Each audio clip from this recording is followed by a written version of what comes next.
Hello, അപ്പോൾ ഇത് ഇന്നലെ അക്ഷയയിൽ പോയതിൻ്റെ വീഡിയോ കേട്ടോ.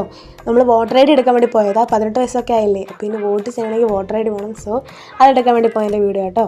നമ്മൾ അപ്പുറത്തെ വീട്ടിൽ അങ്ങളിൻ്റെ ഓട്ടോയിലാണ് പോയത്. ഇടത്തോളിൽ അക്ഷയയിലോട്ടോ പോയത്. ഈ അങ്ങളിൻ്റെ ഓട്ടോയിലോട്ടോ പോയത്. പുള്ളിക്കാരൻ്റെ വീടും ഗാർഡനും ഒക്കെയാണ് നേരത്തെ കാണിച്ചത്. നല്ല രസമാണ് എടുത്തതേ ഉള്ളൂ.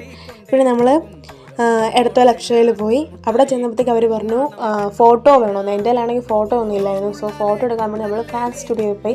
എടത്തോളവർക്ക് അറിയായിരിക്കും, ഫ്രാൻസ് സ്റ്റുഡിയോ ഭയങ്കര ഫേമസാണ്. അവിടെ ചെന്ന് ഇത് അവിടുത്തെ ഒരു അക്വേറിയം കേട്ടോ, മിക്കവർക്ക് അറിയായിരിക്കും. പിന്നെ ഇത് കണ്ടില്ലേ, എടത്തോലെ ഫുൾ ഭൂപടം ആ പിക്ചറിനകത്തുണ്ട്. പിന്നെ അതെല്ലാം കഴിഞ്ഞ് നമ്മളൊന്ന് ഫോട്ടോ ഒക്കെ വാങ്ങിയിട്ട് നമ്മൾ തിരിച്ച് അക്ഷയ ചെന്നു. നേരത്തെ ചെന്നപ്പോൾ, അതായത് രാവിലെ ചെന്നപ്പോൾ അക്ഷയ നല്ല തിരക്കായിരുന്നു. അവിടെ ഫോട്ടോ എടുക്കാൻ പോയി. പിന്നെ ചെന്നപ്പോൾ അക്ഷയ നല്ല തിരക്ക്. നമ്മൾ 10 മണിക്ക് ചെന്നിട്ട് ഒരു 12:30 ഒക്കെ ആയപ്പോൾ അവിടെ ഇറങ്ങാൻ പറ്റി. അമ്മാതെ തിരക്ക്. പോയ കാര്യം നടന്നതുമില്ല. എൻ്റെ ആധാറിൽ എന്തോ പ്രോബ്ലം ഒക്കെ ഉള്ളതുകൊണ്ട് പിന്നെ അത് അപ്ഡേറ്റ് ചെയ്യാൻ കൊടുത്തു. അതുകൊണ്ട്